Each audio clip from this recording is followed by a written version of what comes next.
Weight loss பண்ணும்போது டேஸ்டியான breakfast எப்படி பண்ணலாம்னு சொல்லிட்டு பார்க்கலாம் வாங்க. ஒரு கடாயில எண்ணெய் சுடு பண்ணிட்டு கடுகு வந்து பொரிய விட்டுக்கோங்க. அதுக்கப்புறம் வெங்காயம் பச்சை மிளகாய் சேர்த்து வதக்கி விட்டுக்கோங்க. துருவன இஞ்சி அதுக்கப்புறம் தக்காளி வந்து சேர்த்துட்டு இதுக்கு தேவையான அளவுக்கு உப்பு சேர்த்து ஃபர்ஸ்ட் வந்து வதக்கி விட்டுக்கலாம்.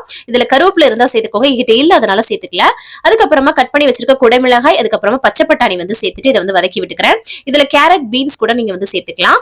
இது வந்து ஓரளவுக்கு வதங்கினதுக்கு அப்புறமா ஒரு கப் அளவுக்கு ரவை வந்து எடுத்திருக்கேன், அதையும் சேர்த்து இது கூட நம்ம வந்து வறுத்து எடுத்துக்க போறோம். நல்லா வறுக்கும் போது டேஸ்ட் ரொம்ப நல்லா இருக்கும். அது கூட கொஞ்சம் மஞ்சள் தூளும் சேர்த்து ஒரு கிண்டி கிண்டி விட்டுட்டு ஒரு பங்கு ரவை எடுத்துருக்கணும், 3 பங்கு அளவுக்கு தண்ணி வந்து சூடு பண்ணிட்டு நான் வந்து சேர்த்திருக்கிறேன்.